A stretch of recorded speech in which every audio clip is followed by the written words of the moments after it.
Hello दोस्तों, welcome to my channel. और मेरे भाई कैसी तैयारी चल रही है ऐसे पूछने की जरूरत नहीं है, क्योंकि तैयारी आपकी बेहतरीन नहीं चल रही होगी, क्योंकि हमारे एग्जाम का टाइम बहुत ही नज़दीक आ चुका है। और मेरे भाई कुछ मेरे भाई बहनों का पूछना था कि भैया लास्ट टाइम चल रहा है तो कैसे रिवीजन करें, क्या करें ऐसा जिससे कि हमारा जो रिजल्ट है वो बेस्ट आ सके और हम अपना 100% दे सकें। तो इसी पे कुछ बात करेंगे, ज़्यादा लेट नहीं करेंगे। अब मैं सीधा बता रहा हूँ कि सीधा इसी पॉइंट बात करूंगा कि रिवीजन कैसे करना है लास्ट टाइम में, क्योंकि ये रिवीजन का टाइम चल रहा है। हमारे एसएससी जीडी जो एग्जाम लगी हुई है उसका रिवीजन कैसे करना है और रिवीजन का बेस्ट तरीका क्या होता है। रिवीजन बस केवल ऐसा रिवीजन नहीं कि आपने जो पढ़ा है उसको एक बार देख लें, किस तरीके से पढ़ना है, किस तरीके से रिवाइज करना है, ये मोस्ट इंपॉर्टेंट हो जाता है अगर आप चाहते हैं कि अच्छा रिजल्ट मिले। तो मेरे भाई सबसे पहले आपको बताऊंगा कि रिवीजन करने का जो तरीका होता है, देखिए पहले तो आपने सिलेबस कवर कर रखा होगा, ठीक है।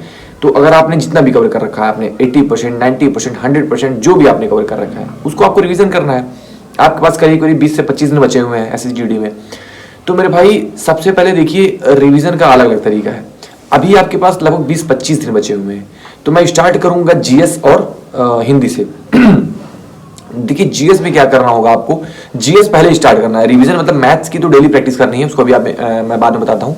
बट जीएस और हिंदी ये मोस्ट इंपॉर्टेंट इसलिए हो जाते हैं क्योंकि जीएस थोड़ा सा लेंदी पड़ता है, क्योंकि इसमें आपको बहुत सारी चीज़ें मतलब history, geography, polity, static, current affairs, मतलब बहुत सारी चीज़ें आपको देखनी पड़ती हैं। तो अभी से आप इसको रिवाइज करना स्टार्ट कर दिए, क्योंकि ये 1-2 दिन पहले रिवाइज नहीं कर सकते हैं आप। और तो अब करना क्या होगा, अब जीएस में आप देखिए, जैसे मान लीजिए आपने हिस्ट्री जितना भी पढ़ा है, पूरा पढ़ा है तो अच्छी बात है। 80% पढ़ा है तो जो भी मतलब पढ़ा है आपने, तो हिस्ट्री उठाइए लाइन से। मतलब ये नहीं कह रहा हूँ पहले हिस्ट्री उठाइए, मतलब एक उठाइए, जैसे हिस्ट्री या पॉलिटी या ज्योग्राफी है, एक कोई उठाइए इन तीनों में से और आराम से कवर करना स्टार्ट कर दीजिए। और धीरे धीरे करके मतलब स्टार्टिंग से लूसेंट बुक है आपके पास, जो भी मतलब आपने जो भी बुक यूज की है, जिससे भी पढ़ा है आपने, उससे स्टार्ट कर दीजिए।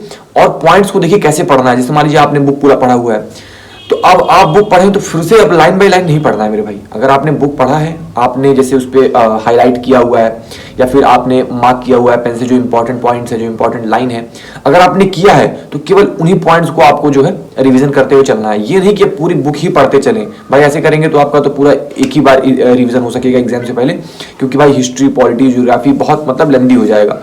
और जो इंपॉर्टेंट पॉइंट्स हैं केवल उनको आप रिवाइज करेंगे तो आप एग्जाम से पहले एटलीस्ट 2-3 बार कर लेंगे, क्योंकि अभी आपको 2-3 बार करना ही है। टारगेट ऐसा लेके चलो कि एग्जाम से पहले 2-3 बार हर सब्जेक्ट को रिवाइज कर लें, ठीक है।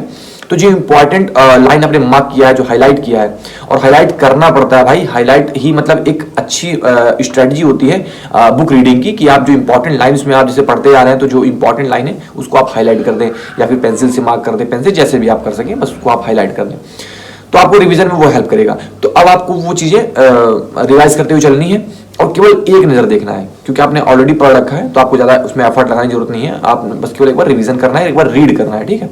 इस तरीके से हिस्ट्री, ज्योग्राफी, पॉलिटी सब कुछ अच्छे से रिवाइज कर लीजिए। फिर आप जैसे साइंस पोर्शन में आ जाइए। साइंस में थोड़ा बहुत जो इंपॉर्टेंट चीजें हैं वो देख लीजिए। इसके बाद मेरे भाई हम बात करेंगे थोड़ा सा जैसे कि करंट अफेयर्स की। तो करंट अफेयर्स जो है आप जैसे डेली, अभी से डेली एक वीडियो जो है किसी भी आप चैनल पे चले जाइए, आपको करंट अफेयर्स मिल जाएंगे डेली। तो डेली की मतलब पिछले लगभग 6 महीने का, कम से कम बता रहा हूँ, आप हो सके तो आप 1 साल का भी तैयार कर लीजिए, क्योंकि यार करंट अफेयर्स कभी भी पूछ लेता है, 2-3 साल पहले भी पूछ लेता है, तो उसका तो कोई कंफर्म नहीं कब का पूछ लेगा। बट एटलीस्ट आपको 1 साल या 6 महीने का तो तैयार रखना है। तो 6 महीने तक से इसके पहले जो 6 महीने हैं तो उसको आप इनसे मान लीजिए आपका एग्जाम फरवरी में हमारा होना है, ठीक है। तो ये मान के चलिए कि आप जुलाई वगैरह से आप देख लीजिए, 2024 के जुलाई से आप देखना स्टार्ट कर दीजिए, 6-7 महीने 8 महीने का हो जाएगा, तो आपके लिए बेस्ट होगा मेरे भाई, ठीक है। तो इस तरीके से आप डेली आधे घंटे का जो करंट अफेयर्स वीडियो आ रहे हैं वो देखते रहिए, और किसी का भी देख सकते हैं, कोई दिक्कत नहीं है, जो बेस्ट आपको लगे वो देख लीजिए, ठीक है। तो ये हो गया। अब बात करेंगे भाई मेरे हिंदी की। तो हिंदी में जैसे मेरे भाई जो सिलेबस में दिया हुआ है, आप सिलेबस देख लीजिए। देखने के बाद में उसको जो चीज़ें हैं केवल उसी को रिवाइज करिएगा और रिवीजन अच्छे से करिएगा। हिंदी में जो है स्कोरिंग सब्जेक्ट होता है, बट लोग मतलब थोड़ा सा उसमें कभी गलतियां कर देते हैं तो स्कोर अच्छा नहीं हो पाता। बट हिंदी को अच्छे से रिवीजन करिएगा और थोड़ा पीवाईक्यूज वगैरह देख लीजिएगा, जीएस का भी और हिंदी का भी। अब मैं बात करूंगा भाई मैथ्स की। मैथ्स की मैंने बहुत बार बताया है कि भाई जो आपसे क्वेश्चन गलतियां होती हैं, जैसे मॉक देते वक्त जो आप क्वेश्चन गलत करते हैं, मैं बहुत पहले से बताते आ रहा हूँ, उसको नोट किया करो।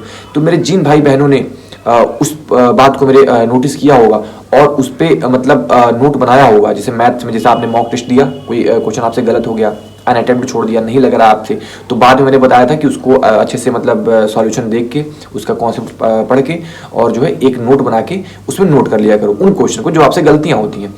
इसके बाद रिवीजन के टाइम पे, जैसे मान लीजिए आपके पास 4-5 दिन बचा हुआ है, तो आप उसके कॉन्सेप्ट को मतलब बार बार देखते रहो, तो आपका वो चीज़ जो है, जो गलतियां होती थी वो आपकी सही होने लगेंगी। तो मेरे भाई जो आपने नोट्स बनाई है उसको अच्छे से रिवीजन करते हुए चलो, और साथ में जिस चैप्टर में आपको बहुत दिक्कत हो रही है मैथ में, जैसे बहुत से लोगों को होता है, जैसे थोड़ा सा बोर्ड एंड स्ट्रीम है और इसके बाद परसेंटेज है, मतलब जिसमें भी आपको दिक्कत हो रही है, थोड़ा सा आपके लिए हार्ड पड़ रहा है जो चैप्टर, वैसे तो परसेंटेज वगैरह बहुत ईजी है, लेकिन फिर भी आपको जिसमें भी दिक्कत हो रही है, तो उस चैप्टर को थोड़ा सा इस समय ज़्यादा फोकस करो और इस तरीके से रिवीजन करते हुए चलो। और जो चैप्टर आपने पढ़ दिया है उस पर ज़्यादा नहीं, केवल आधे घंटे, जैसे मान लीजिए एक चैप्टर में कितने टाइप के क्वेश्चन होंगे, 20 होंगे, 25 होंगे, 30 होंगे, 40 होंगे, तो हर एक टाइप का जो है मतलब 10-10 क्वेश्चन नहीं लगाना है, केवल एक ही क्वेश्चन, ताकि आपका उसका जो कॉन्सेप्ट है माइंड में वह रिवाइज हो जाए। बस केवल इतना ही करना है, रिवीजन हमारा जो है प्रियोरिटी है।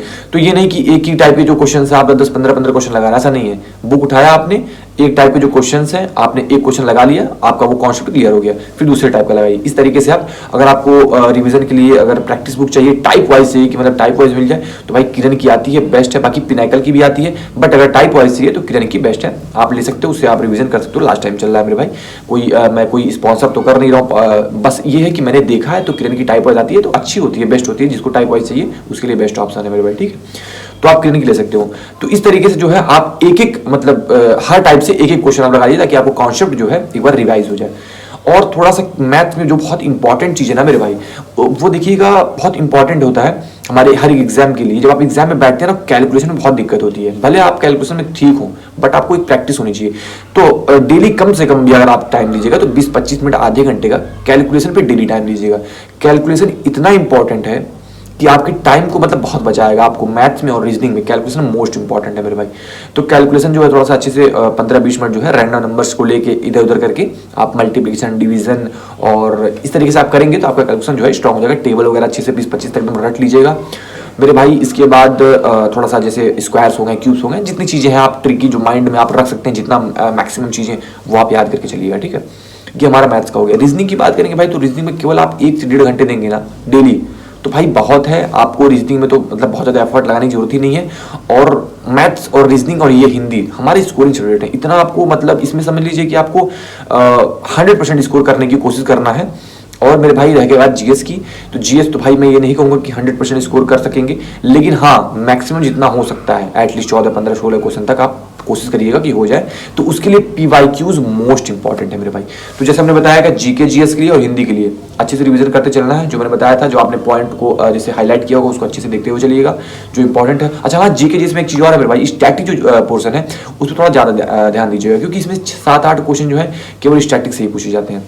तो थोड़ा सा जो मैक्सिमम टाइम है आप थोड़ा स्टैटिक पे दीजिएगा, ठीक है। और मेरे भाई इसके बाद जो मैथ्स रीजनिंग है, इसमें आप मिला जुला के 3-3.5 घंटा 4 घंटा आप मैथ रीजनिंग का मिला के 2.5-3 घंटे मैथ में दे दीजिए, 1-1.5 घंटे आप जो है रीजनिंग में दे दीजिए, आपका बेस्ट रिजल्ट आएगा मेरे भाई। तो ये था रिविजन का तरीका। और एक जो गलती लोग करते हैं वो नहीं करना आपको। आप अभी ज़्यादा नया कुछ पढ़ने की कोशिश मत करिएगा। जैसे मान लीजिए बहुत लोगों ने क्या किया है, भैया अभी सिलेबस कवर ही नहीं है, 50-60% ही कवर है, अब नया पढ़ रहे हैं, तो भाई ये टाइम अब नहीं है नया पढ़ने का। जैसे कि जीके जी इसमें बहुत लोग क्या करते हैं, भैया मैंने ज्योग्राफी पढ़ी ही नहीं है, भैया अभी मैंने मेडिकल ही नहीं पढ़ी है भैया। तो इस तरीके से जो अगर आपने नहीं पढ़ा है तो अब वो टाइम नहीं बचा हुआ है मेरे भाई। थोड़ा बहुत टाइम दे सकते हैं नए के लिए, ऐसा नहीं है, बट मैक्सिमम टाइम आपको रिविजन पे देना है। आपने जो पढ़ा है उसको अच्छे से आपको मजबूत करना है, ठीक है। तो वो चीज़ का ध्यान दीजिएगा, वरना मेरे भाई आप मतलब दिक्कत हो सकती है आपको एग्जाम में, ठीक है। तो इसलिए अब आप रिवीजन करिए, जितना भी पढ़ा है अब आपसे मतलब जो आपको पहले करना था वो अब आप मत करिए। मतलब आपको पहले पढ़ना था वो आपने नहीं पढ़ा, अब आप वो चीज़ मत पढ़िए। अब आपने जितना भी पढ़ रखा है उसको अच्छे से रिवाइज करते हुए चलिए। मोस्ट इंपॉर्टेंट चीज़ है रिविजन, एक ऐसी चीज़ है मेरे भाई कि आपका नंबर उससे बूस्ट होना ही होना, अगर आपने अच्छे से किया तो। भले आप नया पढ़ें उससे आपका नंबर मतलब इंक्रीज हो या ना हो, लेकिन रिविजन से होता है। तो भाई ये था, मैंने सोचा कि बहुत सारे भाई बहनों ने कहा था टेलीग्राम पे कि भैया एक वीडियो बना दीजिए कि हम कैसे रिवीजन करें और क्या हमारा लास्ट टाइम में क्या स्ट्रेटजी होनी चाहिए।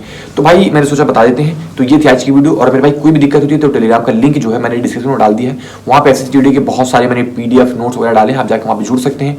वहाँ पे पीवाईक्यूज है मेरे भाई, जीएस के, हिंदी के, मैथ्स के। आप प्रीवियस ईयर पूछे गए क्वेश्चन आप जो लगाओगे ना उसको, तो आपको आइडिया हो जाएगा कि किस तरीके से क्वेश्चन पूछे गए थे और कैसे आगे पूछे जाएंगे, और हर ईयर के हैं।